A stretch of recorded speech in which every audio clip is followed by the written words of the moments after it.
Buenos días a todos y todas. A la tercera sesión de la fase práctica de nuestro taller. Bueno, pues no sé, les agradezco mucho su presencia. Agradezco también a la participación en la captura que nuestras bases de datos van creciendo. Ya estamos en el área de matrimonios que vamos a analizar el día de hoy. Pero yo quisiera comenzar comentando algunas particularidades de los registros de matrimonio de Chayanta, como en el caso de los entierros para los cuales nuestra mirada fue influida por la experiencia previa que tuvo Xochitl y Nostroza en el norte de Chile, en los Altos de Arica, y las experiencias que tuvimos Jorge Martínez y yo en varias parroquias mexicanas. Nuestra mirada fue influida por la experiencia previa. En los registros matrimoniales de las parroquias de San Luis de Olocholco y San Francisco Tepeyanco en Tlaxcala y la de Tepetlostoc en el oriente del Estado de México, sistemáticamente dan la edad del novio de la novia, salvo durante un periodo de unas décadas al finales del siglo XVIII. Eso es en el caso de Tlaxcala. Más molesto aún es la falta de nombre de los padres de los novios en algunos periodos también cortos. Sin embargo, en estos archivos existen los libros de información matrimonial que suelen proporcionar estos datos, además de información sobre los testigos, incluso el nombre de sus esposas y en ciertos periodos los oficios de los novios de los testigos. Pero nada de eso tenemos para Chayanta, lo cual es un poco frustrante. Bueno, es posible que haya algo, pero está en una liga cuyo nombre no corresponde a lo que dice. O sea que, por ejemplo, en el caso de Tlaxcala, ayer estuve viendo y dice matrimonios y es información matrimonial. Jorge, ¿podrías ir a una de las ligas que mandé, que indiqué el caso de el matrimonio en Tlaxcala, ¿no? Al inicio, ¿no?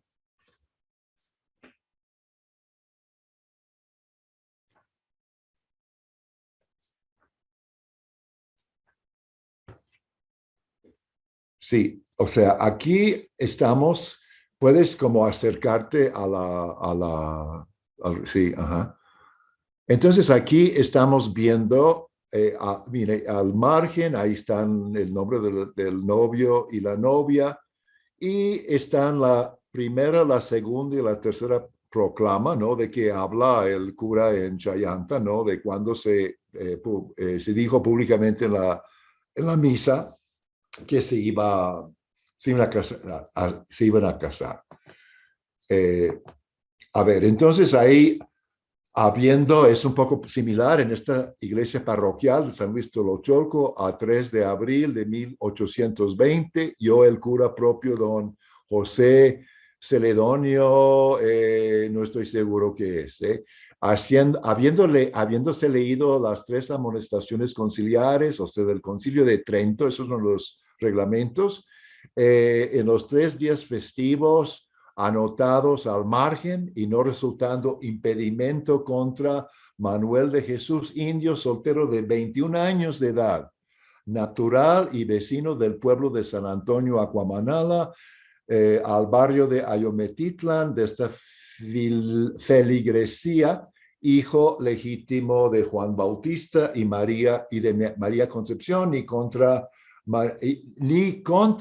María Isabel, india doncella de 17 años de edad, del mismo origen y vecindad, hija legítima, etcétera, etcétera, etcétera, ¿no?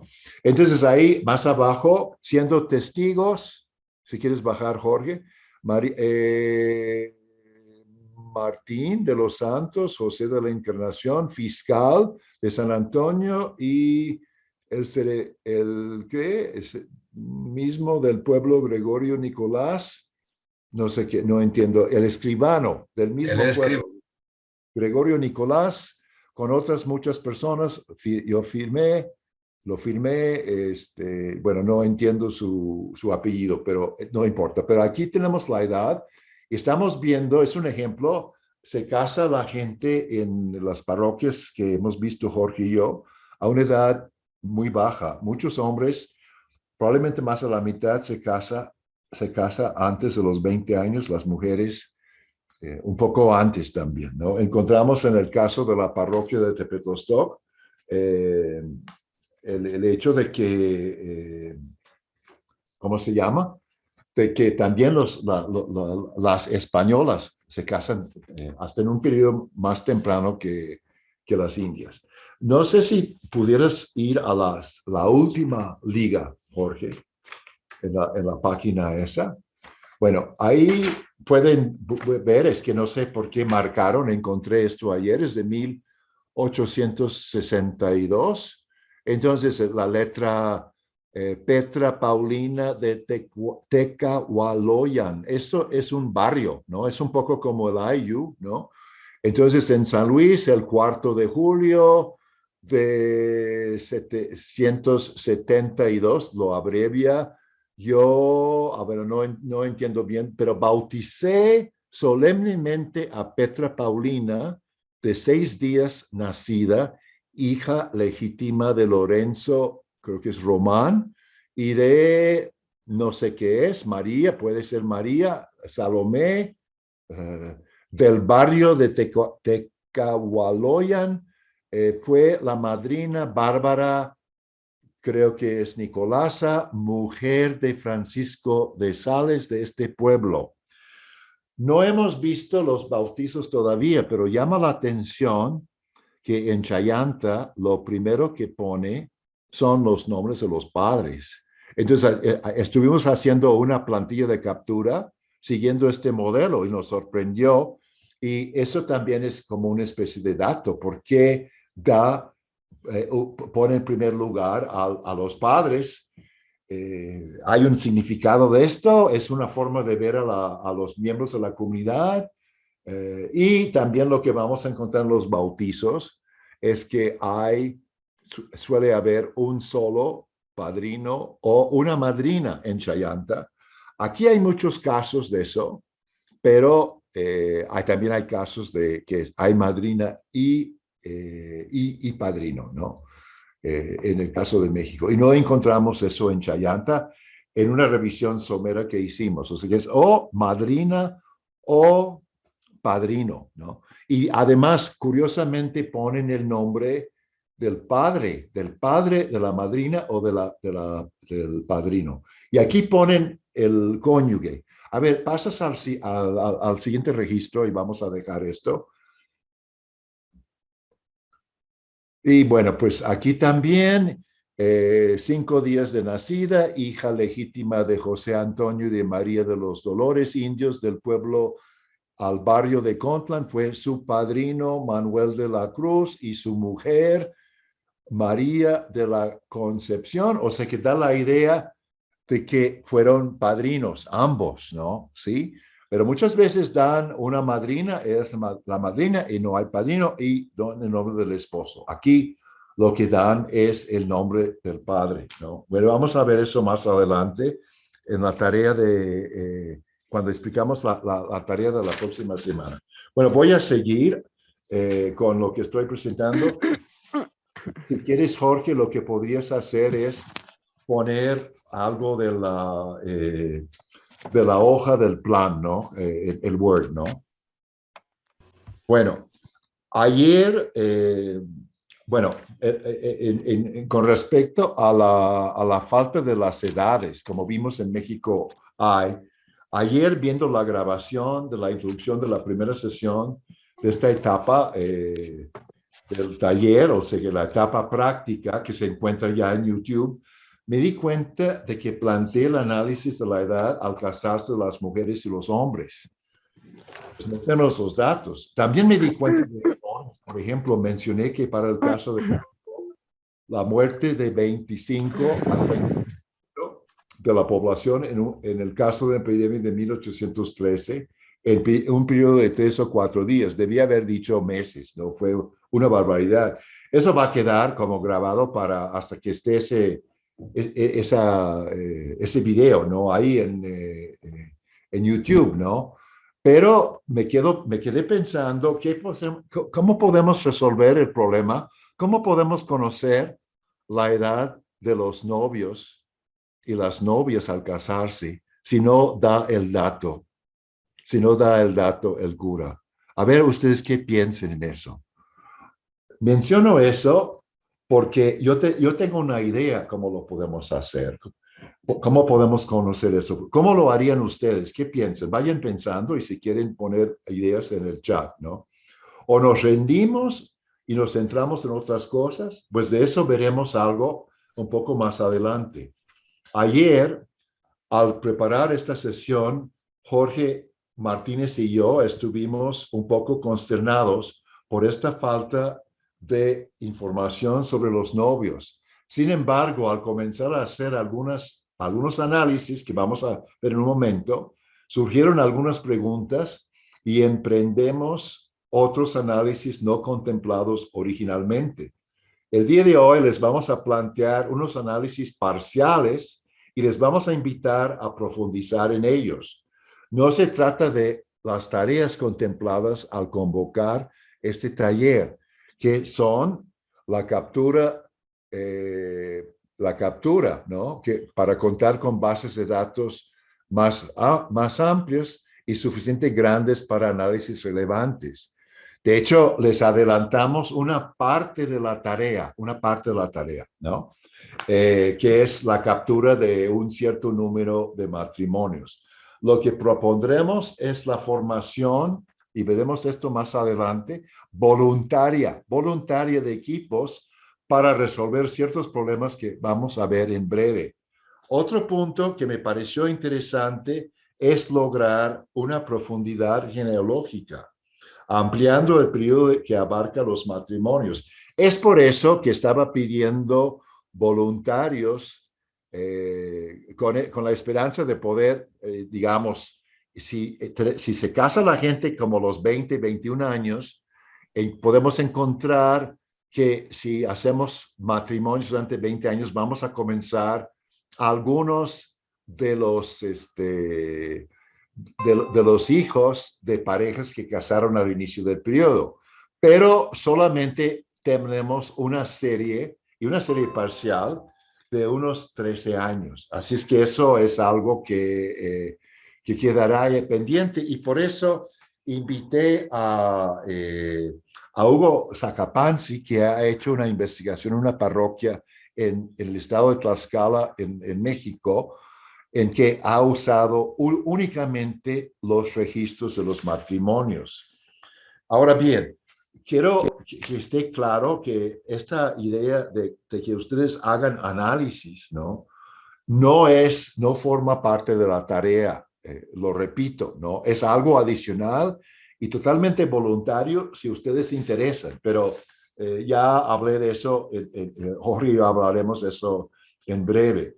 Ojalá, y bueno, también al respecto a la captura de los matrimonios, la segunda tanda, ojalá que lo pudieran terminar pronto, mientras más pronto, se la podemos enviar para que incorporen esos datos en los análisis que en momento vamos a proponer.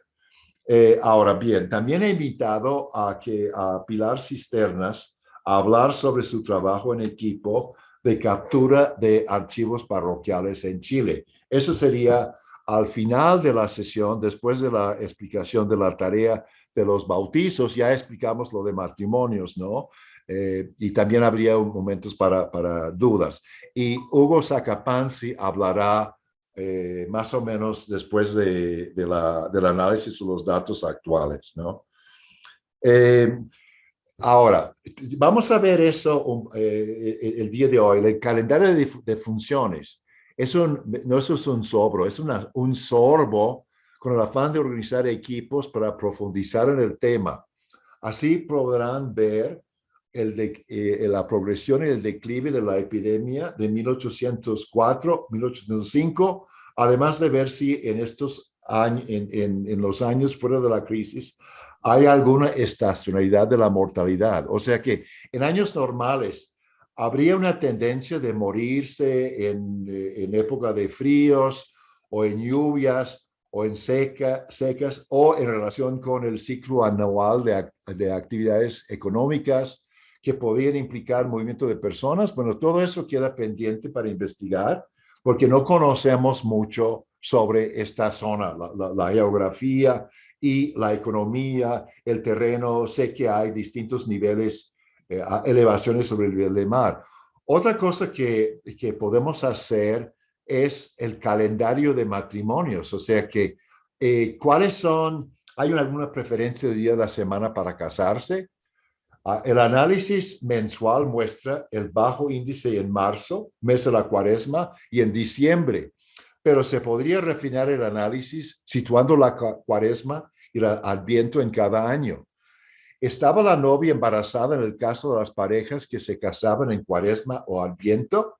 Eso podríamos ver con los bautizos, ¿no? Pero no podemos ver eso hoy, pero estoy adelantando un poco.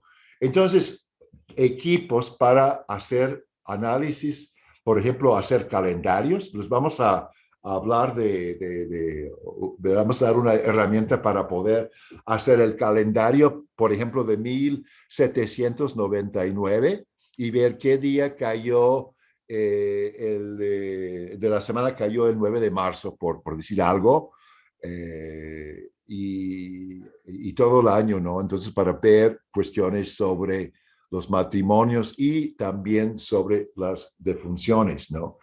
Bueno, adelante, Jorge.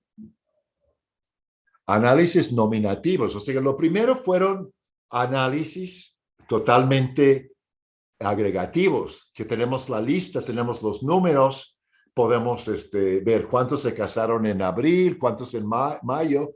No hubiéramos tenido que hacer más para eso que apuntar bautizo, bautizo, bautizo, quizás hombre, mujer, pero vamos también a hacer algo de análisis nominativos, que esa es la idea de la reconstrucción de familias, por lo menos en este asomo que estamos haciendo.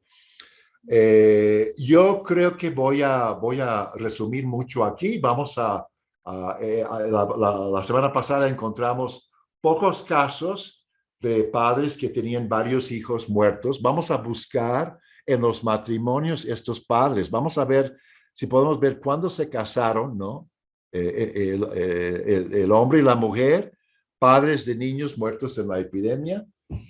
Vamos a ver también los padres repetidos de contrayentes, o sea que podemos encontrar, como dan el nombre de los padres de los que se casan, quizás vamos a ver hermanos y hermanas que se casan, quizás vamos a poder ver una pareja que tuvieron varios hijos que se casaron, o sea que no tenemos los registros de los padres, pero como mencionan el nombre de los padres, pues vamos a ver si comienza a ver algo de grupos de hermanos, ¿no? De parientes, ¿no? También se podría hacer, si es que quieren ustedes, bueno, el matrimonio anterior de los viudos y viudas. Podemos buscar en las parejas difuntas en defunciones, o sea que, cuando se muere una persona casada, ponen el nombre, su nombre ahí, que está enterrado en tal lugar, ¿no? ¿Sí? Podemos buscar en defunciones y a ver exactamente cuándo se murió y podemos saber cuánto tiempo hubo entre el quedar viudo y volverse a casar. Encontramos en México, en lo que vimos, casos de viudos y viudas que se casaban a los 3 meses, a los 6 meses de haber perdido a su pareja, ¿no? Pero aquí, ¿qué pasó? Igual había costumbres diferentes, no sabemos, pero eso vamos a indagar. También se podría hacer un equipo que se encargará de rastrear todos estos casos, o sea, que buscar todos los muertos, los que murieron y dejaron un viudo o viuda que se vuelve a casar y hablar algo con un universo, no sé de cuántos, o sea que depende, o sea que todo depende de los años que tenemos. No tenemos una serie muy larga, pero creo que podemos encontrar algo ahí. Si es que ustedes quieren hacer eso, si no lo quieren hacer, no hay problema. Vamos a hacer un poco, pero con el tiempo limitado, les podemos dar solamente un sorbo de lo que se podría hacer, un pequeño asomo, y está en manos de ustedes decir si lo quieren hacer o lo dejan o lo anotan para más adelante, o en fin, en fin. Bueno, vamos a terminar. A ver, un equipo podría también rastrear, perdón, se podría, eso es algo también, aunque no estoy muy seguro tan útil es, un conteo de los testigos. Hay unos que figuran repetidas veces, ¿no? Son parientes de los novios. Eh, Quizás podemos averiguar eso. Si ellos se casan en otra parte y resulta que en un hermano o una hermana de ellos se casaron, podemos saber que los papás, ¿no? Eso es una posibilidad también. Y finalmente un equipo para rastrear los pocos casos de padrinos de los novios, ¿no? No todas las fechas ponen esta información. Estas son parejas de casados. Pues, ¿cómo podemos saber eso? Pues si figuran como en el registro de matrimonios, son parientes de los novios, son posibilidades que menciono aquí, pero vamos a hacer análisis muy concretos. Ahora, explicación de la captura, vamos a terminar la sesión con eso, con la captura de los bautizos. Vamos a mostrarles la plantilla de bautizos, qué es lo que hay que poner. Creo que esto es más fácil. Ya superamos problemas por los prejuicios que traíamos de trabajar en México, en el norte de Chile, ¿no? Entonces, pero vamos a estar como explicando eso.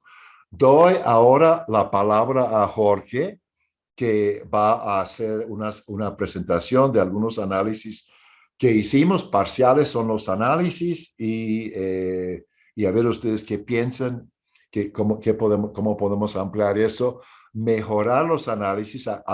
Seguramente algunos de ustedes tienen mayores conocimientos de Excel que nosotros y tienen propuestas para mejorar la representación de los datos. Te doy la palabra, Jorge. Hola, buenos días a todas y todos. Pues les voy a presentar rápido algunos análisis que hicimos, como muy básicos, de nuestra base. Es una base que todavía no está al 100%, no está completa todavía, le faltan muy pocos capturas. Estamos esperando a que las entreguen para yo enviárselas y ya que hagan todo este análisis que mencionaba David ahorita, ¿no? Ya con una base un poco más entera. Y, por ejemplo, hicimos de manera muy rápida, bueno, ni siquiera tan rápida, esta plantilla que es el calendario de 1805, que fue el año más fuerte de la epidemia, y es el registro de matrimonios que hay en este año, ¿no? Entonces, es una plantilla que ya está hecha en Excel. Lo que se hace es cambiar de forma manual el día del mes, dependiendo el año. Por ejemplo, en 1796, el 1 de enero pudo haber caído jueves, entonces se cambia todo de forma manual y hay que cambiarlo uno por uno, ¿no? Entonces, por eso es la necesidad que veíamos de los equipos, ¿no? Para dividirnos en la experiencia que hemos tenido. Dividimos, por ejemplo, 2 o 3 años de matrimonios, los dividimos en 3 equipos, ¿no? Entonces cada equipo hizo un año y se dividieron ellos como quisieron y al final entregaron como el calendario lleno y el análisis, pues en qué, si hay una tendencia de día de matrimonio, etcétera, ¿no? Entonces, eh, si quieren, al rato yo comparto la liga de donde saqué el calendario histórico, pero es muy fácil, se pone en el Google calendario histórico y aparecen varias opciones para poder sacarlo, y con una de esas ponemos el año que queremos y nos construye automáticamente los días del año. Entonces, lo que hice yo fue igual llenar a mano. Por ejemplo, aquí la cantidad de funciones. Es curioso que no tenemos, bueno, no es curioso, más bien que no tenemos matrimonios en enero, febrero y marzo. Ahí empieza a haber matrimonios hasta abril de 1805. Hay muy pocos matrimonios en abril, en mayo igual.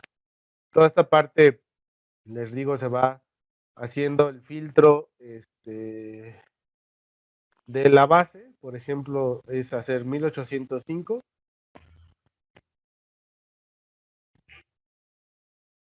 Ponemos abril.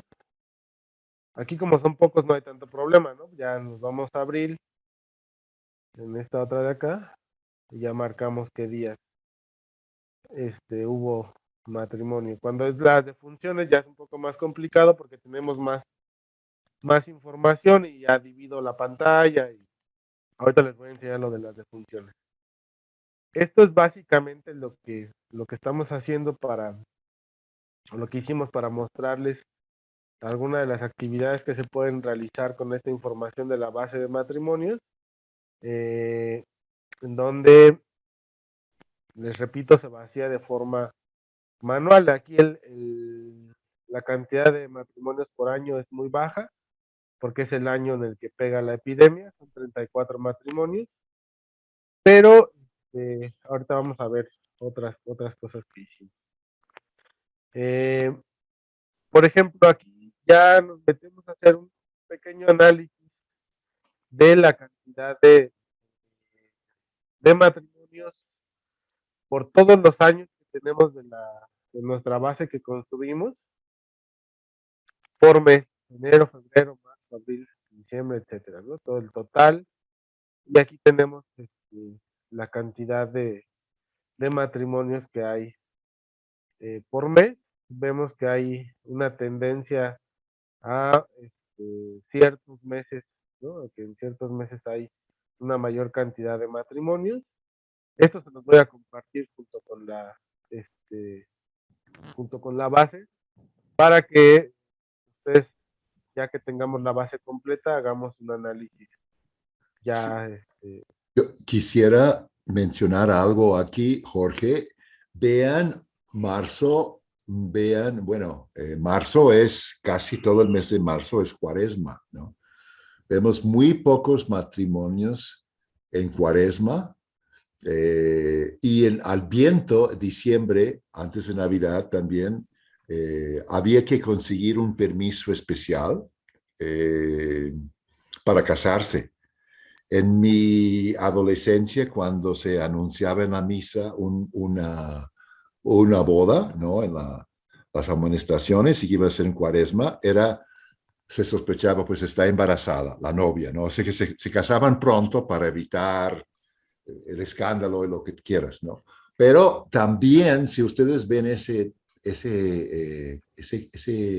tabla, por ejemplo, en 1793, septiembre, hay 0 matrimonios, y en junio también, pero en otros años hay muchos matrimonios. También eso levanta la sospecha de que los datos no estén completos. Habría que ver, eso es una posible también un equipo. Faltarán hojas de los libros, por ejemplo, preparando la tarea de bautizos, encontramos como un cartón con un recado que decía, faltan hojas. No las vimos, ¿no? Por las prisas, pero puede haber lagunas. Mira los que están mostrando Jorge, ¿no? Ningún matrimonio en esos periodos. Faltan los datos, se perdieron. Eh, También hecho de que hayamos encontrado otro libro de matrimonios que parece de otra zona de la misma parroquia, la doctrina. O sea que también hay sospechas. No hay que pensar que todo eso es perfecto, es así. Entonces, hay también formas, y quizás nos hable más adelante nuestro colega Jacques de Francia, ¿no? de cómo haces como medidas que compensen por posibles fallas, ¿no? Bueno, no fallas, pero lagunas, ¿no? En los datos, hacer como cálculos hipotéticos, pero para eso es necesario tener como series más largas para ver como promedios. Y es como especulativo, pero especulación con ciertas bases que nos pueden hacer creíbles en esto. Bueno, entonces partimos del supuesto que tenemos información incompleta, ¿no? No sabemos exactamente dónde está eso, pero podría haber un equipo que se pusiera a investigar eso. Eso es una idea que estoy planteando, pero ya veremos eso más adelante. Te dejo, Jorge, perdón.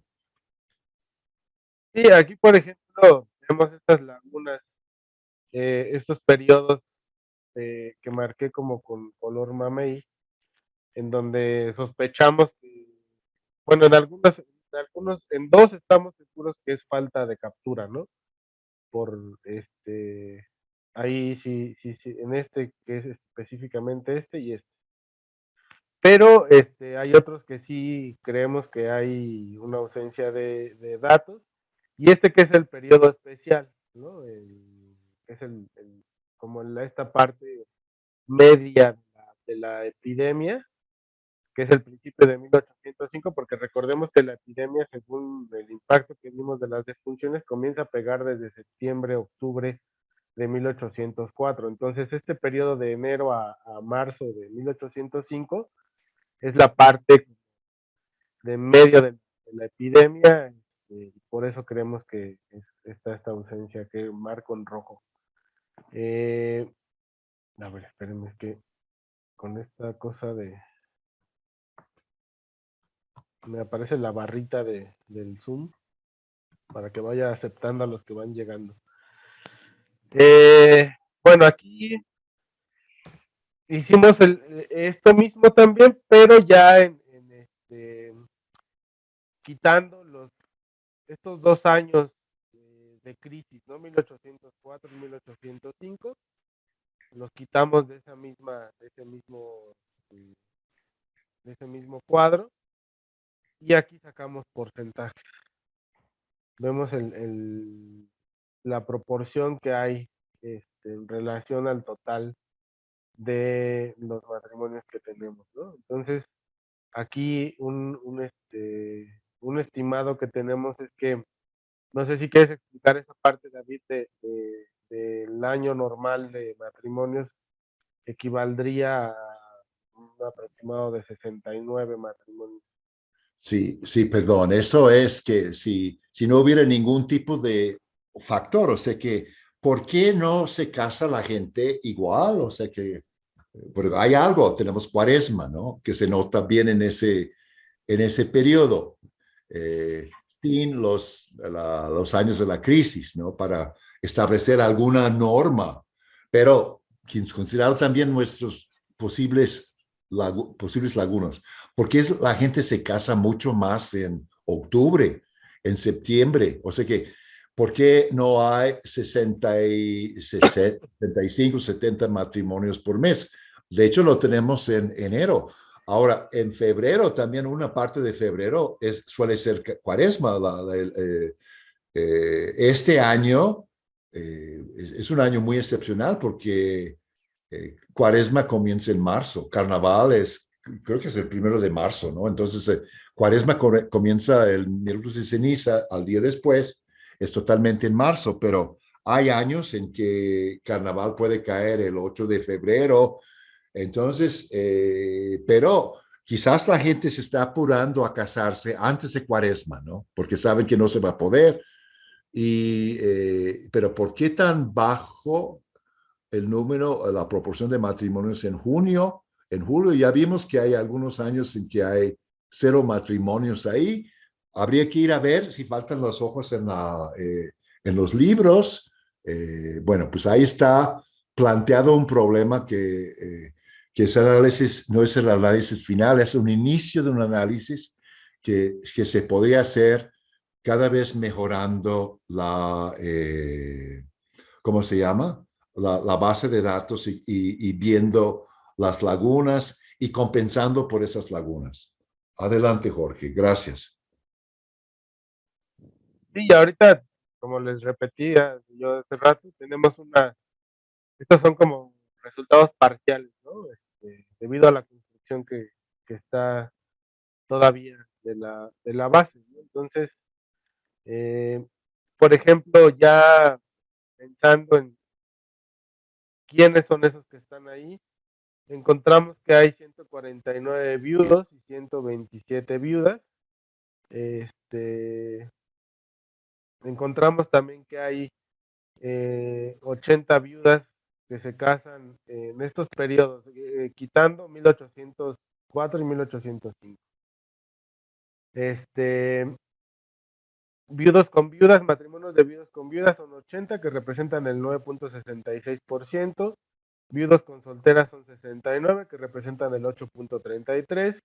Viudo con solteros son 47, que representan el 5.67. Y entre solteros pues, es la mayoría, ¿no?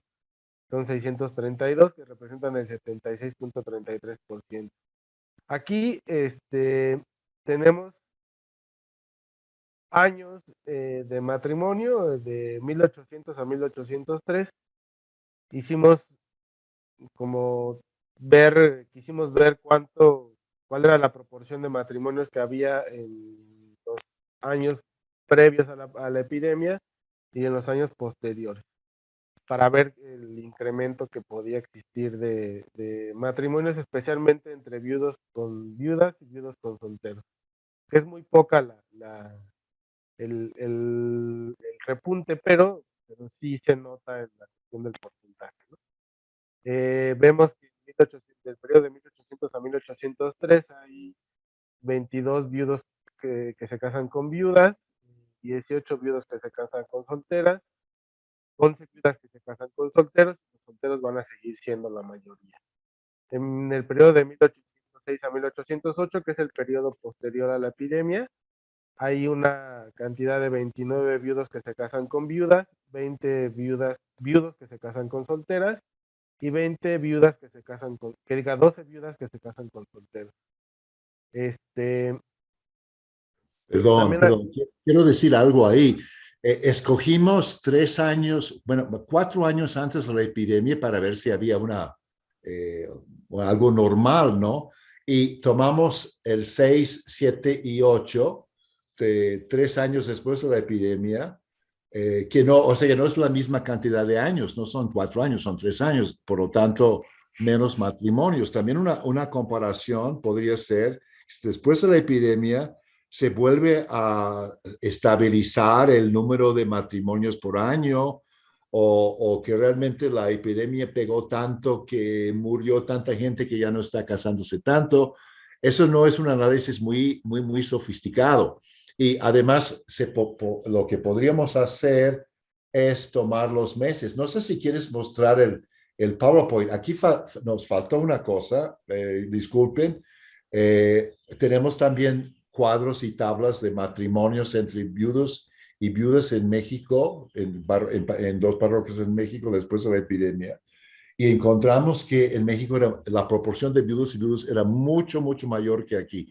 ¿No quieres mostrarles el PowerPoint sí, o estás después de este? estos Okay. dos cuadritos, ya después hablamos de eso de México. Porque es prácticamente eso, ¿no? Nada más que sin las gráficas. Aquí tenemos, por ejemplo, la comparación de matrimonios que hay en 1804 y 1805 y la cantidad de funciones que hay en 1804 y 1805. Eso, digamos que es un análisis que está incompleto por la naturaleza de la base, no lo graficamos, pero este ya es un análisis más este, acabado, digamos, que es esta parte que tenemos de dos parroquias que trabajamos, que es la de Telocholco en Tlaxcala y la de Tepetlaustoque en el Estado de México. Entonces aquí vemos la primer fila son bautizos, la segunda son matrimonios y la tercera son defunciones. Es el periodo de 1812 a 1814 y vemos el impacto de la epidemia de 1813, en donde, por ejemplo, en el periodo de mayor impacto de la epidemia, que es de marzo a julio de 1813, la cantidad de matrimonios disminuye. En mayo y en junio presentan 0 matrimonios y la cantidad de bautizos también se ve impactada un poco. Vemos cómo la cantidad de matrimonios se comienza a recuperar en los meses posteriores a la epidemia y, ay, perdón, esto nos lo muestra la gráfica que está acá abajo, ¿ok? Y en el caso de Tepetlostoc todavía es un poco más eh, claro e impactante cómo vemos el impacto que tuvo la epidemia en el periodo de 1736 a 1738, lo que se conoce como el Matlalzáhuatl, que la cantidad de defunciones, digamos que el pico mayor de defunciones que hay en en este periodo de epidemia es de 310 en un mes, en el mes de julio, en donde igual representa la cantidad de matrimonios disminuye de 0,11 y comienza a aumentar a finales del año de 1737, en este periodo de diciembre a febrero, marzo del siguiente año.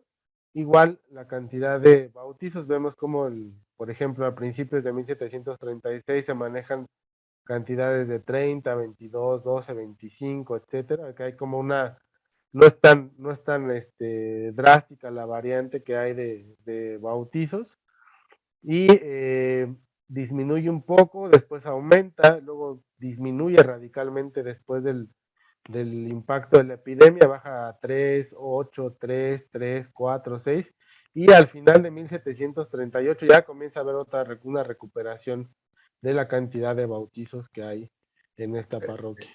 Interrumpo un momento también. Lo que llama la atención, encontramos eso en otro caso, que no hay tiempo para mostrar todo eso aquí. Eso está en un trabajo una ponencia que presentamos me parece que 2018 o el 19, ¿no? En la Asociación de Demografía Histórica.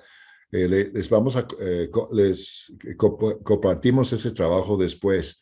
Pero llama la atención que en la epidemia, en el mes de julio, el número de bautizos es muy elevado, ¿no?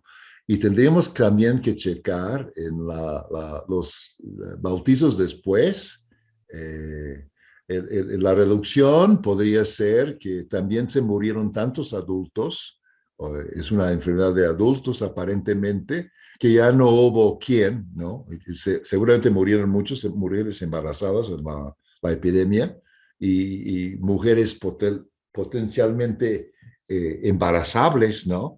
Que desciende y es hasta en el 38 que comienza a volver a algo ni tan alto como en el 36, ¿no? Pero son fenómenos que con los bautizos quizás podamos estudiar en Chayanta, ¿no? Vamos a ver, pero ya hay una idea de que hay cosas diferentes, ¿no? Entonces, diferencias por falta de datos, por otras características de la epidemia, por el tipo de terreno con muchas variaciones de elevación, por tipos de actividades económicas, son preguntas que van surgiendo a partir de las comparaciones y a partir de la cuantificación, aunque la cuantificación nuevamente es como cuestionable a esta etapa. Y puede seguir siendo cuestionable, pero es incipiente, ¿no? Ahí vamos, Jorge, ya. Este es el calendario, el mismo calendario de digamos que la plantilla para que ocupé para los matrimonios, para hacer un calendario de defunciones, que esto es más complicado todavía por la cantidad de información que hay, ¿no? De los datos. Todo esto se hace de forma manual. Yo no sé si hay una forma de copiar, pegar y que te lo construya solo el Excel. La verdad es que no creo. Lo que creo es que se pueden hacer tablas dinámicas y hacer como un conteo y que te lo vaya construyendo en una base, una gráfica, eso sí, sí sé que se puede hacer, pero es más complicado para explicar. Voy a hacerlo para explicarla como lo más básico nada más, ¿no? Entonces vamos otra vez a 1805. Esto se los voy a dejar aquí y al que se anime, pues aquí está la información, está el machote ya, está un poco avanzado. Si quiere armar el equipo, pues aquí está cómo hacerlo. Entonces vamos, miren, por ejemplo, aquí en el mes de mayo de 1805, que es en el día 1 de mayo, se mueren 7, en el día 2 se mueren 3, y así, es conforme se va construyendo este, este calendario. Y después de construirlo a partir de filtrar en la base e ir vaciando la información en esta parte, vamos al 14 de mayo, por ejemplo, que es en el día que me quedé, el 14 de mayo, vemos que hay 1, en el 15 de mayo hay 2,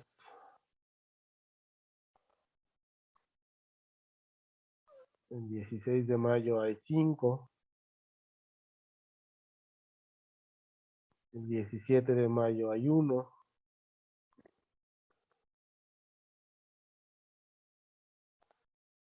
el 19 de mayo hay 1. Vamos a acabar mayo y ahorita pasamos a otra cosa. 20, hay 6. Y así es como podemos construirlo. Les digo, si alguien quiere, si se quiere formar el equipo, se divide por mes, por la cantidad de información que hay, porque sí es un poco cansado que lo haga una sola persona. Y después de esto tomarlo para hacer pues gráficas y otro tipo de formas o de formatos en cómo presentar los resultados, ¿no? Los resultados en este caso, el impacto de la epidemia, que fue una parte del cuadro. ¿Se acuerdan un cuadro que les mostramos David y yo, en donde pusimos colores, dependiendo la semana que pegaba? Pues se hizo a partir de un análisis previo. Este fue el análisis previo, digamos, o la información previa, y después ya se construyó ese cuadro diciendo que la semana del 5 al 11 de mayo había habido tantos muertos, etcétera, ¿no? Ya cuando fue la comparación por parroquias, por las 13 parroquias. Aquí lo que después hago es seleccionar esta parte de acá, ir haciendo autosumas para que nos vaya dando el total de defunciones por semana, ¿no? Aquí va acá, se borra. Y aquí es muy fácil, ¿no? Ay. Perdón, nuevamente hay que sospechar todo esto porque si estamos hablando de distintas elevaciones de distancias, nosotros viendo en los bautizos, van a ver que pues, el cura pone fecha de bautizo, fecha de nacimiento o edad del bautizado. Encontramos un caso de que bautizan al niño a los 6 meses. ¿Cuántos se habrán muerto antes de bautizarse? ¿Cuántos quedaban tan lejos de la iglesia para tener un entierro con los ritos de la iglesia, ¿no? Eso no sabemos, o sea, todo eso levanta sospechas.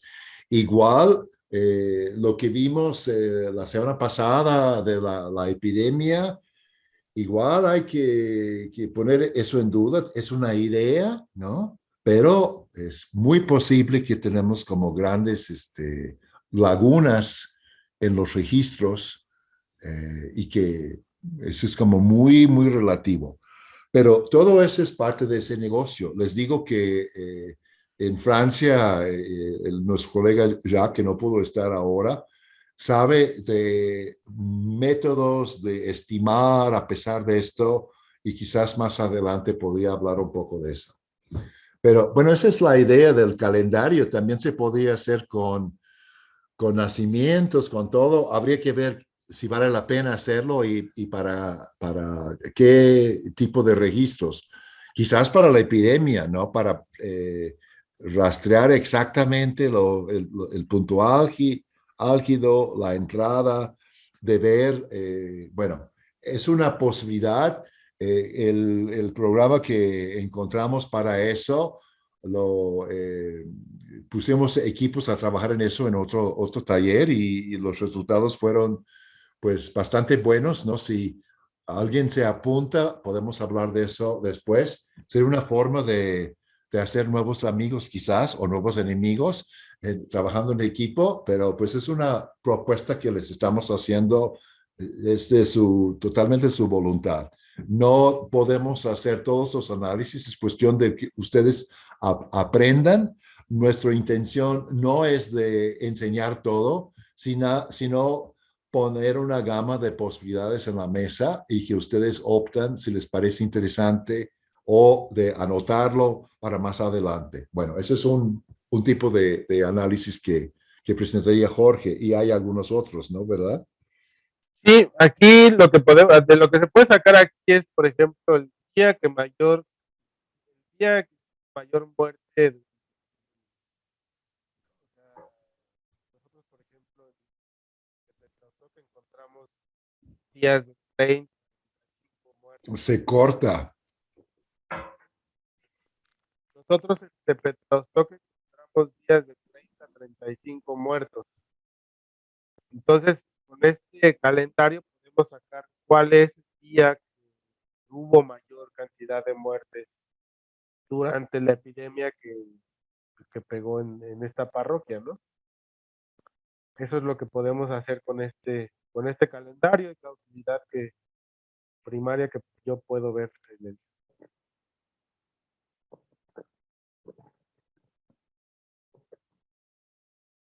No sé si ya lo estén viendo en pantalla.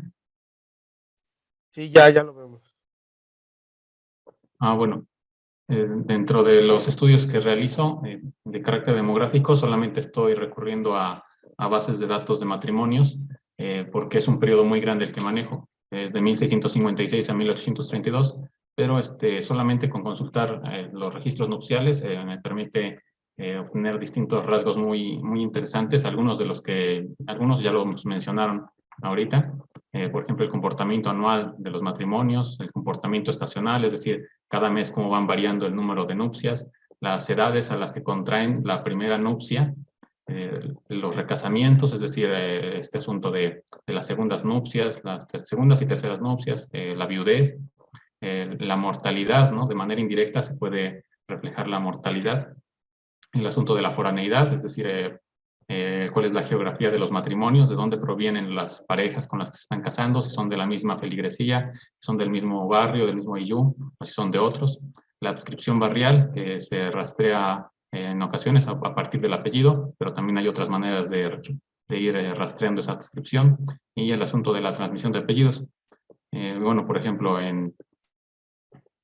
para el asunto del movimiento de los matrimonios, a mí me interesa mucho hacer el análisis diferencial en cada pueblo, e inclusive se puede hacer todavía más refinado el análisis en cada barrio. Aquí les presento de 3 pueblos de la doctrina de San Francisco Tepeyanco, cómo fueron variando los movimientos matrimoniales en todo este periodo de más de un siglo y medio, desde 1656 hasta 1831. Los picos más altos son de momentos inmediatos posteriores a algún ciclo epidémico, por ejemplo que es de 1738, un alza de los matrimonios, luego del Maclalzáhuac de 1737, aquí un alza en los matrimonios de 1762 debido al Maclalzáhuac que volvió en el año anterior de 1761, y así en cada uno de los demás picos que aquí vemos. Este asunto que mencionaban de la estacionalidad de los matrimonios cómo variaban en cada mes. A mí me interesó mucho compararlos ya para un periodo más amplio, como el que estoy manejando, cómo se comportaban los matrimonios antes de 1736, es decir, antes del Maclazáhuac, en el caso de esta parroquia de Tepeyanco en Tlaxcala, y cómo se comportan después. Aquí vemos que la mayor parte de los matrimonios se concentran en febrero y unos cuantos en enero también, en mayo, pero a partir de 1737 esa relación cambia.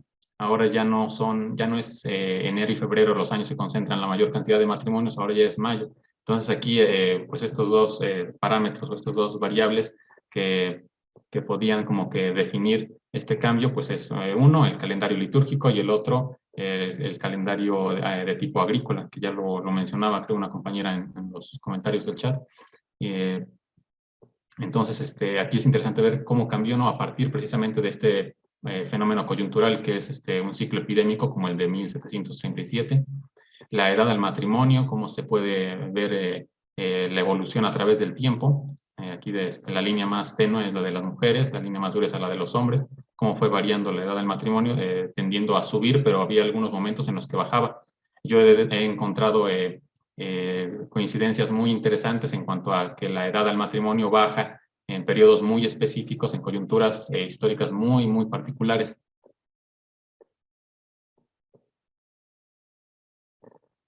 El asunto de los patrones de nupcialidad también en distintos periodos, ya de una temporalidad muy larga, varía cómo se casan solteros con viudas y viceversa en la doctrina. Por ejemplo, antes de 1737 hay un porcentaje muy elevado de matrimonios entre solteros, pero ya para el periodo de 1737 a 1832 ese porcentaje disminuye. De haber estado alrededor del 80% de los matrimonios entre solteros, pasa a casi el 67, el 70%, ¿no? O sea, aumenta mucho el número de viudos que se van a matrimoniar a partir de la segunda mitad del siglo XVIII, precisamente porque, pues, bueno, se tiene conocimiento de que la segunda mitad del siglo XVIII estuvo azotada por muchas epidemias muy recurrentes. Y es interesante analizar ese mismo aspecto, pues, en un periodo muy reducido, pero en el que hubo una fuerte epidemia. Aquí en el caso del Maclazáhuac, podemos ver cómo aumentan de manera muy drástica los matrimonios entre viudas y viudos.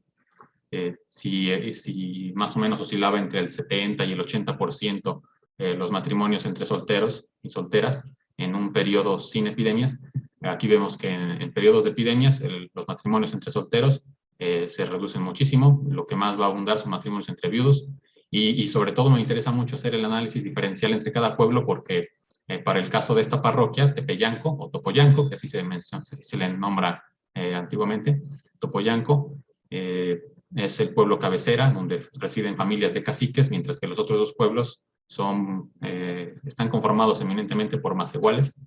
Entonces, parece ser que la epidemia pega con más fuerza en los pueblos de macehuales, en los pueblos con menor estatus socioeconómico. Hay un mayor porcentaje de matrimonios entre viudos y viudas en esos dos pueblos, o sea que de manera indirecta podemos inferir que hubo una mayor mortandad en los pueblos de macehuales, en contraste al pueblo cabecera, donde había caciques o familias con mayores recursos económicos. En lo que tiene que ver con la foraneidad, pues también es muy significativo ver cómo varían los lugares de origen de los matrimonios conforáneos, ¿no? Aquí específicamente para el pueblo de Xilotzochtla, pues vemos que el 32% de los matrimonios en el periodo de 1656-1737 pues son con los del pueblo de Tlacochcalco. Y así el porcentaje continúa para los demás pueblos, 23% para Topoyanco, 12% para Teolocholco y así. Para el siguiente periodo de 1737 a 1832 aumenta aún más el porcentaje de matrimonios con Tlacochcalco, se reduce el porcentaje de matrimonios con el resto de los pueblos, es decir, pareciera ser que se fortaleció los vínculos nupciales con el pueblo vecino de Santiago Tlacochcalco y se redujeron esos vínculos con los demás pueblos. Y pues esto solamente se puede atisbar a partir de un análisis a largo plazo. El asunto de la transmisión de los apellidos, la adscripción más bien territorial a partir de la observación de qué apellidos hay con mayor frecuencia en cada uno de los tlaxilacalis. El tlaxilacali es como el equivalente a la Iyú para la zona aymara. Igual creo una compañera, Rebeca, subió un un libro donde viene ¿cómo se dice? La asignación como de apellidos en cada uno de los ayllus. Es más o menos lo que yo había hecho para el caso de Topoyanco. Y cómo varía la escritura de estos mismos apellidos, ¿no? Estas dificultades que vemos y que nos hacen preguntarnos sobre si sería adecuado normalizar su escritura de los apellidos, pues vemos cómo varía mucho en cada periodo la escritura de un mismo apellido. A veces incluso por un mismo escribano que escribe de distintas maneras un mismo apellido, pese a que ya lo escuchó varias veces. Y les voy a presentar ya nada más de manera final, rápida, un árbol genealógico.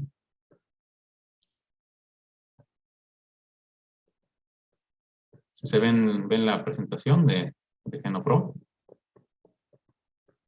No sé si la ven. Sí, sí la vemos. Bueno, este árbol genealógico lo realicé a partir de un taller que impartieron precisamente David y Jorge. Empiezo, aquí es como que el principal sujeto del que parto, Bartolomé Martín. En su registro matrimonial se menciona el nombre de su padre, de apellido Chapulsin. Aquí estoy reconstruyendo una parte del árbol genealógico de la familia Chapulsin. Inclusive lo pude conectar con un padrón antiguo en donde viene que un individuo de apellido Chapol en el Tlaxilacalli de Xacalcingo. Ya mencionaba que Tlaxilacalli pues, es el equivalente al Ayllu para la región mesoamericana. Entonces, aquí tengo a Bartolomé Martín. No reporta él su apellido, pero sí viene su padre.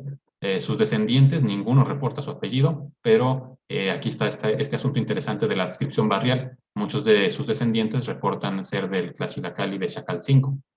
La fecha que viene en cada una de las personas es la fecha de su acta matrimonial que encontré. Entonces vemos que aquí voy a reconstruir el árbol genealógico de Bartolomé Martín y sigo con Matías de San Miguel. Luego sigo con Isidro de la Cruz, que se casa con María Encarnación. Luego sus hijos. De todos sus hijos, solamente uno reportó que era del Tlaxilacalli de Xacalcingo. Ni siquiera Isidro de la Cruz lo reportó.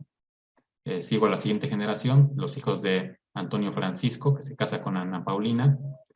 Algunos de ellos sí reportan ser al mismo Tlaxilacalli al que habían reportado sus ancestros, Xacalcingo.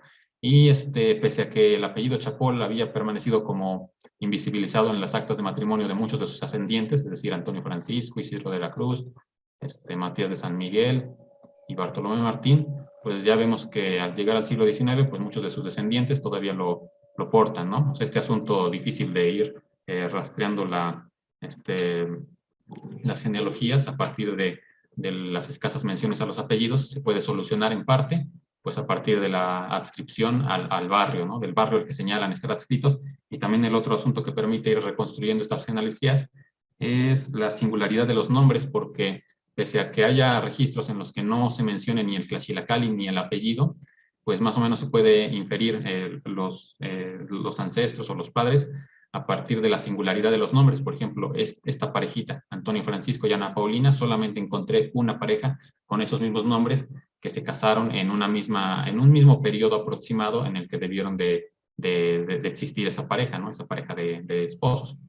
Entonces, más o menos es lo que se puede trabajar cuando se consulta una base de datos muy, muy amplia. Aquí si vemos, pues, estos últimos matrimonios ya datan de las primeras décadas del siglo XIX y pues había yo comenzado en 1688 e inclusive conectándolo con un registro de un padrón de 1615.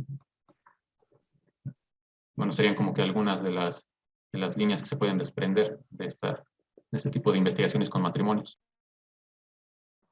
Oye, muchísimas gracias, Hugo. Y además, te felicito por la forma en que hiciste mucha información en un poco tiempo. De verdad, ¿no? Y muy, muy interesante. Y la cuestión de la invisibilización de los apellidos, también ahí estamos viendo cómo la práctica de tener dos nombres, ¿no? Dos nombres de pila. Y pues... y también demostrar cómo puedes hacer algo con puros matrimonios, ¿no? Es como otra cuestión, ya esto es muy lejos de la propuesta original de Louis Henry, que buscaba hacer ¿cómo se llama? La cuestión de fecundidad. pero pues es también en uso de las cuestiones parroquiales. Selina, disculpa, pero tenemos muchas cosas encima. Yo les podría poner en contacto para que directamente hagas tu pregunta a Hugo, ¿no? Más adelante, ¿no? Eh, Vamos a ver no sé si hay propuestas de equipos o eso fue una idea que no prospera de plano, o cómo podemos hacer, fomentar la formación de equipos, de intentar algunas de las cosas y no sé si tuvieron interés en algunos de los análisis. O lo manejamos por el chat o un poco más adelante pueden quizás reflexionar cuando verán la tarea, la segunda parte de la tarea para la próxima semana, ¿no? Que vamos a ver, o sea que es el tercer, el tercer evento. Comenzamos un poco diferente porque había la idea de que podíamos como encontrar parejas con la pérdida de varios hijos. No lo encontramos, pero en muy pocos casos, muy diferente de lo que vimos en México. La razón podría ser porque falta un libro de funciones que podría estar escondido ahí en ¿cómo se llama? Ahí en otro archivo. Eso podría ser. O podría ser que de plano, pues no registraron a muchos niños, no sabemos. Ya vimos, por ejemplo, que se morían muchos menos niños que adultos en Charantas que en lo que vimos sobre México, ¿no? En nuestros propios trabajos, ¿no? Pero bueno, pues estoy viendo cómo hay ánimo para hacer unos equipos, pero vamos a mostrar antes lo que es el reto de la próxima semana de trabajar con bautizos, ¿no? Que eso ya sería como completar los tres eventos. O sea, muchos comienzan con los matrimonios, a ver las parejas, comenzamos con defunciones para poner en no sé, en un lugar central las epidemias, como estamos en una pandemia nosotros. No hubo mucho resultado ahí, pero ya comenzamos a ver algunas cuestiones con los matrimonios, parejas que ya tienen varios hijos que se casan. Quizás vamos a encontrar con esta segunda base de matrimonios que por el momento vamos a manejar aparte, pero luego la vamos a integrar y vamos a poner un marcador para distinguir una que otra fuente, pensando que probablemente hayan sido dos zonas geográficas, ¿no? De la misma parroquia. Quizás ahí sí encuentren a las defunciones o los viudos. Sospecho eso porque los ayus mencionados en nuestra primera captura, o que lo de las defunciones, son similares a los que se encuentran aquí en la segunda captura de matrimonios. Es que las capturas que algunos de ustedes ya han entregado, casi la mitad han hecho esa tarea. Les animo a tratar de hacerlo pronto y así también les mandamos esa base de datos. Pero pasamos ahora a ver la tarea de bautizos, ¿no? Por favor, Jorge. Y luego volvemos a los equipos y a otras dudas que pudieran tener.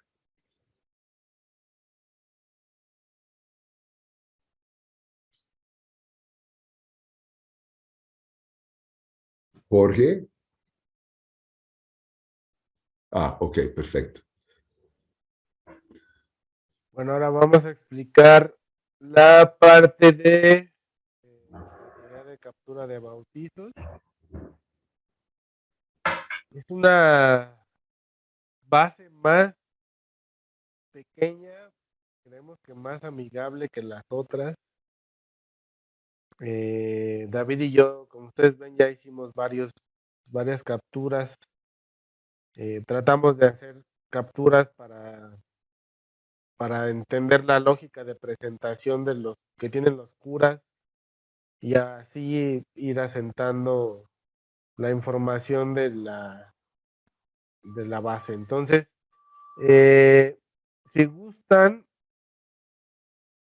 quiero darle la palabra a alguien que lea y yo capturo.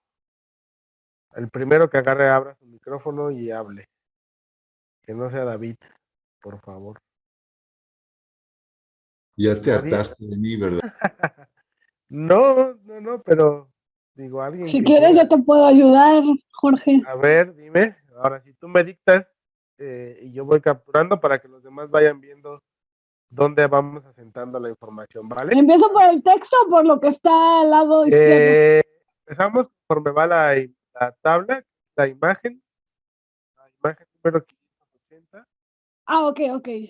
Sí, Aquí. 580, Ajá, parroquia Chayantacas, Chayanta. ajá. A ver, después, 25 del mes de julio de 1796.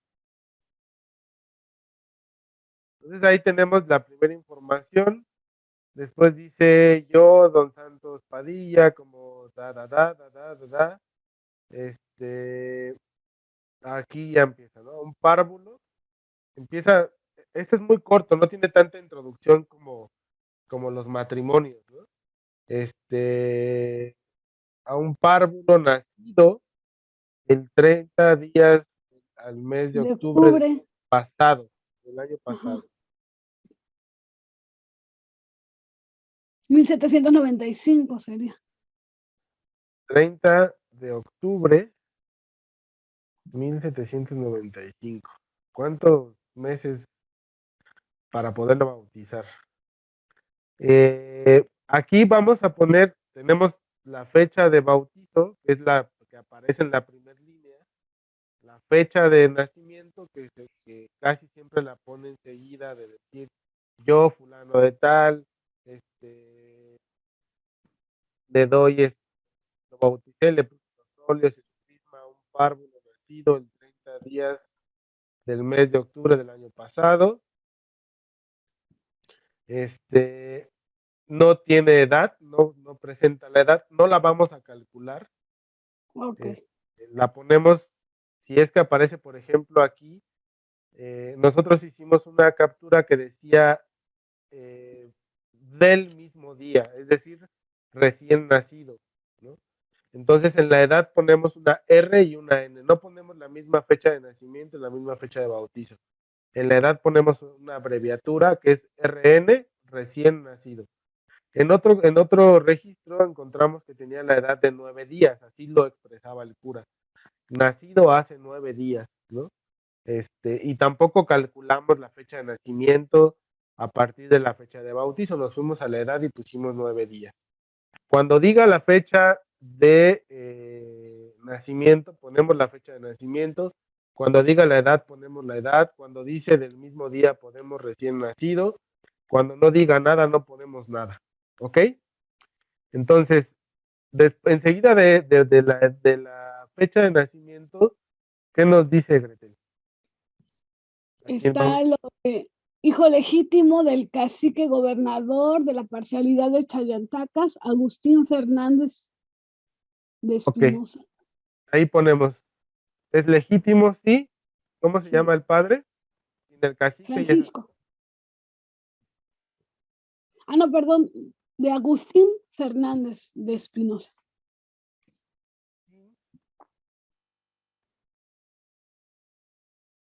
Fernández de Espinosa.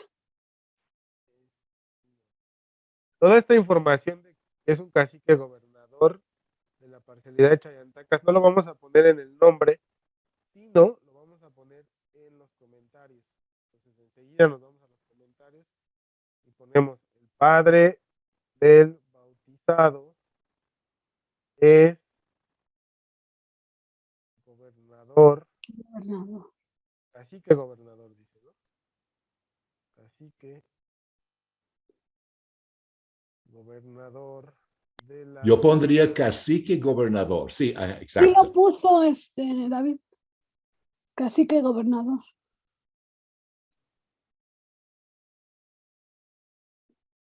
Ahí está, tal cual como está. Es cacique gobernador de la parcialidad de Chayantacas. ¿Okay? Entonces de aquí ya pusimos los comentarios ahí, regresamos otra vez a la información y nos vamos a la información de la madre. Y de Marcela Requena.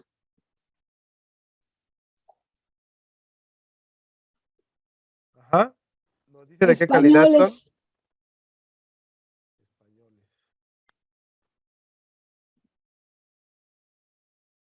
Y acá ponemos que es español. Ujú. Entonces, después nos va a dar el nombre de Del a quién está bautizado. bautizando, ¿no? Entonces aquí ya sabemos Mariano Claudio. que es un hombre, Ujú. Mariano Claudio. ¿Tiene apellido? No, No tiene apellido. Entonces no se lo ponemos, ¿no? Y desde el origen, feligreses de esta doctrina. ¿Qué ponemos? Chayantacas, ¿no? Creo que era.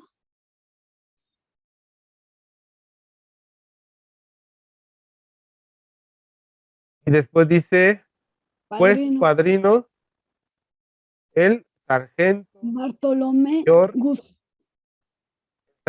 mayor y capitán de esta, ¿qué dice?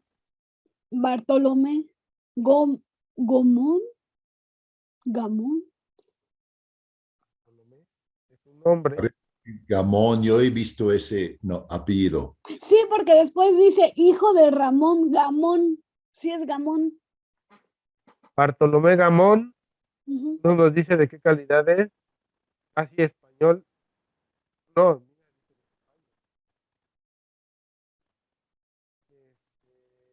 Hijo de Gamón, España. Ese es el lugar de Y origen. después natural de los reinos de España, o sea que es español.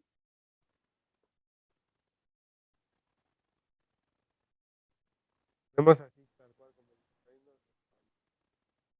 de España. Aquí hay algo que hay que aclarar. Ponemos en esta parte de arriba, en la fila número 1, ven que dice padrino, diagonal madrina 1. Luego hay otro que dice padrino, diagonal madrina 2. Lo que hemos visto es que solo hay un padrino casi en todo, excepto que sí hay padrino y madrina. Entonces, por eso metemos estas dos opciones, ¿no? Es la misma información la que se captura en uno o en otro. Está malísimo el sonido, Jorge. Lo que está diciendo es que, a ver, lo pusimos así porque solo hay, no visto casos con padrino y madrina. Entonces, si es un padrino, entonces es padrino o madrina uno y hay que poner el sexo, ¿no? Y si hay dos, por casualidad, pero no hemos visto ningún caso, entonces se pone el primer nombre que se menciona. Aquí hay un montón de cosas en observaciones, ¿no? Porque este padrino es el sargento mayor y capitán de ejército. O sea que ponemos un punto y coma y decimos eso. O sea que, eh, perdón, pero se cortaba mucho el sonido. Ahora, este es un caso excepcional. Revisamos varios y no vimos gente de tan alto rango, ¿no? En ninguna, ninguno de los registros. Requiere un poco más de trabajo. Aquí es que, aquí no entiendo qué Capitán de dice. ejercicio. ¿Era? Ejercicio. ¿Ejercicio?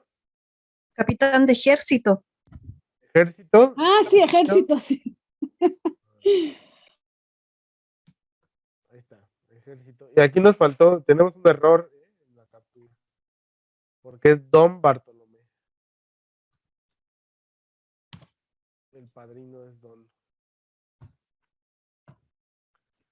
Esto es muy raro y fue pura casualidad que lo haya puesto. No estaba planeado. Oye, David, en ese caso no correspondería mejor poner una casilla, una variable don, como ya lo habíamos puesto en defunciones y en matrimonios. Yo diría que no, porque son tan pocos casos. Eso fue totalmente una pérdida de tiempo. Ah, ok. Sí, o sea que hay que poner eso en observaciones. O sea que o sea que nuevamente llegamos con prejuicios de la parroquia de Tepetlostoc, donde había muchos que eran don y doña, tanto españoles como indios y mestizos, ¿no? Y aquí es muy raro, es muy raro. Ese es como caso excepcional, igual es 1 de 100. De modo que hay que reducir columnas para hacer esto lo menos engorroso posible. De hecho, comenzamos con una plantilla y habíamos puesto el nombre del niño primero. Pero eso es una lata porque uno tiene que regresar porque el nombre del niño queda al final.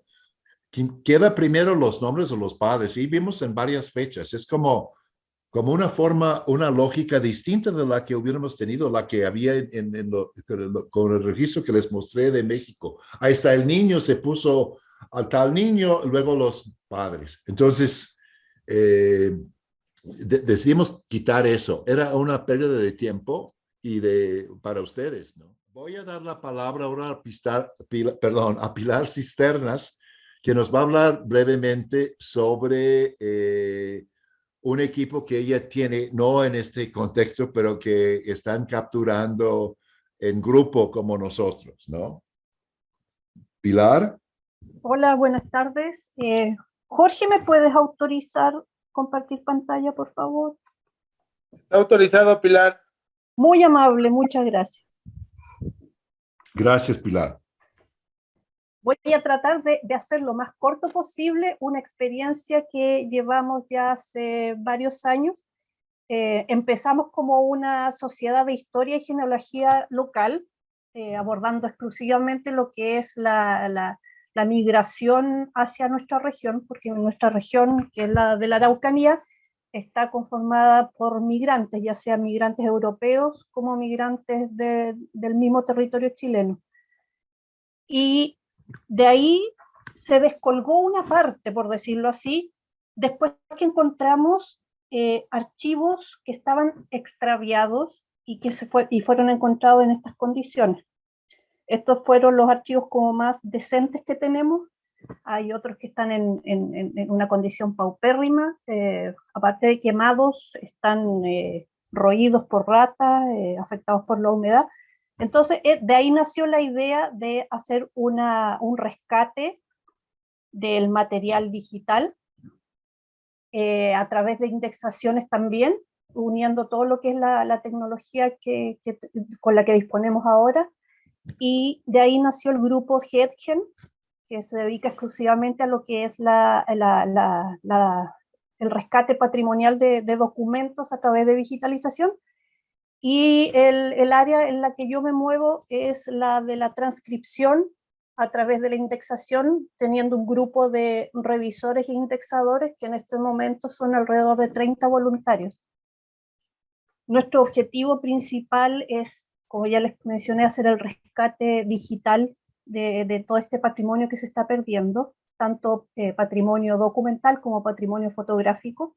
Tenemos en nuestro poder ya más de 100.000 registros que son inéditos porque o fueron rescatados de algún incendio o sencillamente son fondos particulares que han sido donados a nuestra agrupación. Y también contamos con fotografías inéditas, sobre todo del inicio del siglo, del inicio del siglo XX en nuestra región, de cómo se fueron formando algunas localidades. Hay registros fotográficos muy interesantes en ese sentido.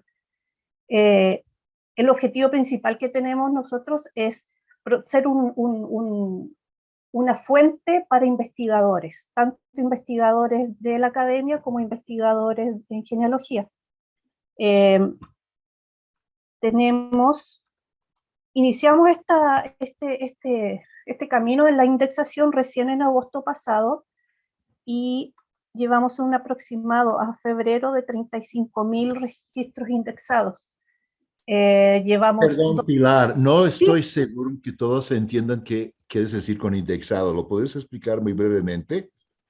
Es lo mismo que estamos haciendo ahora, apoyando en la lectura de registros que son disponibles tanto en Family Search como los que hemos nosotros recopilado a través de convenios, sobre todo con parroquias, porque hay muchas parroquias que no permitieron el acceso a Family Search en su momento para que los digitalizara o para que hiciera los microfilms.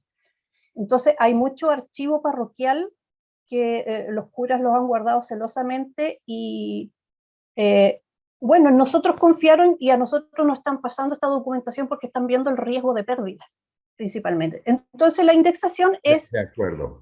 llevar todo ese material digitalizado a un formato que sea fácilmente compartido y fácilmente entendido, y a la vez que sea una primera fuente para el investigador. Ya después el investigador tendrá la misión de revisar el documento original, o la digitalización original, o si tiene mucha suerte de revisar el libro original, pero la primera parte, el primer acercamiento hacia la investigación la estamos haciendo nosotros con 35.000 registros indexados hasta el momento. Les vuelvo a repetir, somos un grupo súper chico, somos 25 a 30 indexadores que van fluctuando el número por mes, donde tenemos gente que es especialista en apellidos indígenas, otra gente que es especialista en apellidos alemanes, que hay muchos dentro de la zona donde estamos viendo. Tenemos un especialista en la historia de los migrantes del Winnipeg que vinieron desde España en la época de la guerra civil franquista. Tenemos especialistas en exclusivamente lo que es la migración alemana, vinculados con la migración al Volga. Tenemos especialistas en historia, ya sea en historia local como en historia general. Tenemos dentro de nuestro grupo doctores en historia, tenemos dueñas de casa, amas de casa, tenemos muchos ingenieros agrónomos, y esa es mi profesión base, así que yo estoy como muy alejada del ámbito. Tenemos médicos que han sido un aporte valiosísimo a la hora de interpretar las causas de deceso, y en el fondo darle como un sentido actual a esas causas de deceso que de repente son como un poco rebuscadas, que habían en los registros muy antiguos. Nuestros participantes están permanentemente en formación continua. Tenemos un sistema de reuniones mensuales, aparte de un grupito de WhatsApp. Tenemos reuniones mensuales donde les hacemos ver cuáles son los errores que frecuentemente se incurren en este tipo de indexaciones y trabajos colectivos. También tenemos la participación de un especialista en paleografía que nos aporta mucho, aunque no sepa mucho de los apellidos indígenas, pero sí nos da muchas luces acerca de cómo es la intención de escritura de cada párroco. Por ejemplo, en este caso les hacemos un ejemplo de cuáles son las formas más fáciles o más efectivas de ir buscando soluciones a los problemas que vemos. Para nosotros es importante también meterles el bichillo de la investigación a cada uno de nuestros participantes, porque no todos se han acercado a la academia. Dentro del grupo somos muy pocos que tenemos un posgrado. Entonces es en el fondo ir acercando la academia, la investigación, el idioma académico para futuras investigaciones. Por ejemplo, aquí usamos el recurso de Family Search para obtener los apellidos que son los reales, porque como ya se dieron cuenta los parroquiales, el párroco, no necesariamente el párroco, anotaba lo que escuchaba, lo que entendía y lo que creía que era. De la misma manera les mostramos cómo es las diferencias entre en este caso, disculpen, se me fue para atrás, en este caso se puso el apellido como Bromer y era Brower, y cuál es la diferencia, cómo vinculaba el escribano en este caso, perdón, el escribiente, cómo vinculaba la O con la siguiente letra, y ese es un detalle tan mínimo que nos permite dilucidar si realmente era una M o una W. Tenemos también en este ejemplo, bueno, ya estamos acostumbrados a los apellidos indígenas y ese es un gran plus que tenemos nosotros, estamos dentro de la misma región, Pero aquí en este caso, por ejemplo, el apellido original Escarilao fue escrito en una siguiente ocasión como Carildo, pero le mostramos a nuestros participantes, nuestros indexadores, cómo era la escritura con pluma en aquella época. Los que hemos escrito con pluma sabemos que el trazo para arriba es como muy delgadito y cuando uno realiza el trazo para abajo se ensancha, entonces pareciera de que la letra A era una D y era solamente la continuación, un poco el trazo más grueso de la P del apellido de más arriba. Entonces, es ir dándole esos pequeños tips a los participantes de cómo ir distinguiendo un poco la caligrafía más allá de la paleografía, sino de cómo va la mano a la hora de escribir. Este otro caso también es súper interesante. Nosotros, los que revisamos, sabíamos de qué apellido se trataba, pero porque es parte del diario vivir dentro de la región. Pero fue más que nada para mostrarles de que una simple búsqueda en Google nos daba un resultado positivo acerca de quién era cuál era los apellidos del matrimonio. Estos son matrimonios súper recientes del año 20, así que no había mucha dificultad en encontrar eso. Aquí también un típico ejemplo acerca de la escritura con plumas, cómo se engrosa al hacer el trazo para abajo. Entonces pareciera que es una N, pero es una P, originalmente es una P. Estamos trabajando con archivos que son de una parroquia, como les comenté en un principio, que son una parroquia que perdió la totalidad la mitad de su archivo, para que vean la totalidad, como la mitad de sus archivos en 3 incendios consecutivos. Lo que hizo la parroquia para salvaguardar toda esa situación fue solicitarle a la gente de la comunidad de que se acercaran a la parroquia con todos los documentos y recuerdos familiares que tuvieran para ir completando los registros de la parroquia.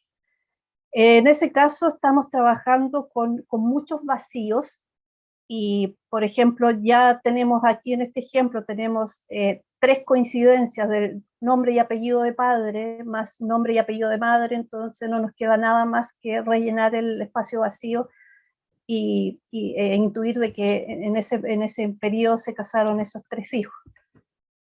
Ahí más cerca, para demostrar de que la importancia del número de imagen cuando estamos trabajando, porque es una ayuda tan grande que tenemos para cuando tenemos alguna duda a la hora de revisar, y esta revisión continua que hacemos, en el fondo es como una cadena de calidad que hacemos dentro del grupo, nos ha permitido minimizar los errores alrededor de un 5%, que es pero valiosísimo para la hora de la investigación.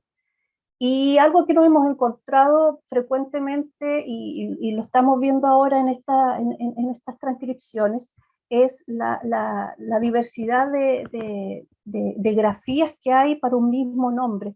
En este caso Eduviges tenemos 5 y hemos encontrado estas más formas de escribirlo y hemos decidido de que lo vamos a uniformar, un criterio único que es a la ortografía actual, pero con la salvedad que a la par tenemos una columna de observaciones donde ponemos todas las posibles variantes a encontrar dentro de ese documento.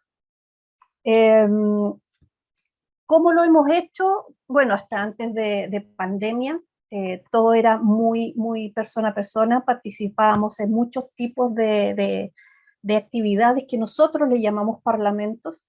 La región de la Araucanía tiene 32 comunas, esa es la división administrativa, y en 2 años logramos visitar esas 32 comunas haciendo todo lo que es una investigación local tanto de las migraciones, de las familias fundadoras, para ir encantando a la población de seguir recuperando sus espacios físicos tradicionales, para recuperar su patrimonio arquitectónico y para recuperar lo que nos interesaba a nosotros en ese momento, que era el patrimonio familiar no tangible. En el fondo, preservar las historias, Como ven ahí, nosotros hemos trabajado con muchos investigadores de la UFRO, aunque no estamos adscritos a trabajo formal con la UFRO, somos fuente de muchos investigadores. En el último tiempo hicimos muchas actividades con niños para encantarlos y con adultos mayores para reencantarlos, para que vayan comunicando toda esta experiencia y estas tradiciones que se están perdiendo lamentablemente. Otro de nuestros aliados valiosísimos ha sido la Iglesia de los Santos de los Últimos Días. En la última fotografía se alcanza a ver unos muchachos con unas gabachas amarillas. Ellos son muchachos del estamento juvenil de la iglesia, que nos ayudaron a hacer una limpieza de las sepulturas más antiguas del cementerio local. Ahí se inscribió mucha gente, participó mucha gente que no estaba vinculada al grupo, pero sí que se vio motivada a hacer este rescate físico de las sepulturas que ya no tenían parientes vivos, y quedó muy bonito. Y esto dio pie para que la municipalidad, que es el ente, digamos que rector del cementerio local, hiciera un convenio a través de nosotros con Family Search para que se digitalizaran todos los pases de sepultaciones desde la creación del cementerio. Más o menos estamos hablando de 1920 en adelante, todos los pases de sepultación hasta los del 2018. Ese fue una gran alianza que hicimos directamente con Family Search, lo que permitió también a Family Search ingresar a territorios que habían sido, entre comillas, vetados en su momento. Y también, ahí abajo aparezco yo, ahí estoy yo. En el tiempo pre-pandemia tuvimos una gran difusión en la prensa local y en la prensa extranjera. Tenemos muchos socios colaboradores e indexadores fuera del continente. Tenemos en Estados Unidos alrededor de 5 colaboradores y en Alemania otros tantos, y también en Australia. Para nosotros ha sido un trabajo sumamente gratificante, porque lo hemos hecho de hecho lo hemos hecho solamente con la intención de ayudar, de aportar. Todo esto nació por un grupo de personas que estábamos haciendo investigación familiar, pero que nos encontramos con el gran murallón de las fuentes, que no estaban ni accesibles, ni tampoco no eran de buena calidad.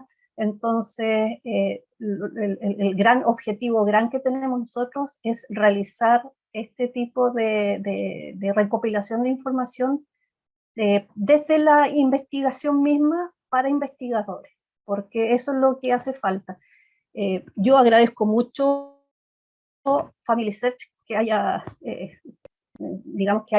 hecho esta gran labor con su plataforma y otras más con las que está vinculada, pero el único detalle es que sus transcripciones no son las más fidedignas. Siempre tenemos que estar revisando el documento original, pero si hay un documento o en este caso una base de datos que sea lo más fidedigna para la investigación, nos aliviana mucho en toda la labor que estamos haciendo.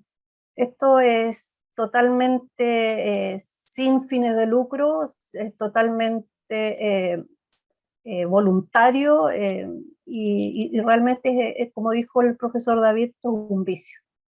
Y realmente es una alegría cuando uno empieza a investigar y empieza a crear dentro de su mente, de que uno empieza a formar familias y empieza a vincularlos con la historia local. Yo, lo personal, esto lo auno a la experiencia que nos compartió Jorge con el taller de Genopro, que realmente abre un espacio, pero no imaginado para distintas vertientes de investigación. Y eso es más que nada lo que estamos haciendo en lo práctico. Comenzamos igual de perdidos que lo que estamos haciendo ahora, pero a medida que se va avanzando, uno va creando planillas de mejor calidad, más fluidas, se va haciendo todo más fácil el trabajo. Sugerencia para los que nunca habían tomado un documento parroquial es solamente seguir, leer, probar distintas caligrafías, distintas épocas. Si tienen mucha valentía, meterse en los documentos con letra procesal, que para mí eso es un drama, pero esto es un vicio. Esto es un vicio y tenemos que seguir en esto porque pucha que trae buenos recaudos al final. Pues muchísimas gracias, Pilar. Realmente esa experiencia es muy valiosa, ¿no? La experiencia que ustedes tienen es como ir pensando, como conversamos hace unos días, cómo reproducir un modelo así. Hay gentes que creo que podrían recibir bien una propuesta de ese tipo, de ayudar, asesorar, cómo formar algo. Estoy pensando sobre todo a nivel como de pueblos, ¿no? De pueblos originarios en México, ¿no? Que tienen interés, ¿no? En rescatar ese pasado o quizás no sepan lo que tienen en sus manos, ¿no? Posible de rescatar, pero que con una asesoría habría que pensar cómo podríamos como promover esto y dar a conocer esta experiencia pues en ámbitos más lejanos, ¿no? Que es muy valioso, ¿no? Muchas gracias. Profesor, lo último, cuando estuvimos en el taller de Genopro, en ese momento estábamos recién iniciando la transcripción de una parroquia que en el fondo lo que tiene esa parroquia particular es que fue formada justo cuando se inició el proceso de pacificación de la Araucanía en la zona. Y con los pocos datos que manejaba en ese momento y la ayuda de Jorge, pude hacer un esquema donde se veía cómo era el vínculo entre los padrinos, que eran curiosamente aquellos hacendados más grandes, con los caciques de la zona. Y ese cacicazgo de la zona dio origen a lo que son los actuales títulos de merced y o comunidades indígenas, como se llama en la zona. Entonces, fue poner poquísimos datos, pero esa herramienta del Genopro, que yo no me voy a cansar nunca de darle las gracias a Jorge, esa herramienta Genopro dio cuerpo y estructura a una idea y a una versión histórica que no estaba completamente definida. Entonces, muchas gracias a la red, porque la red sencillamente me ha abierto espacios de investigación que yo no sabía que habían. Pues qué bueno, ¿no? Muchas gracias por el halago. Qué bueno que esto haya funcionado, ¿no? Y esperamos que así siga.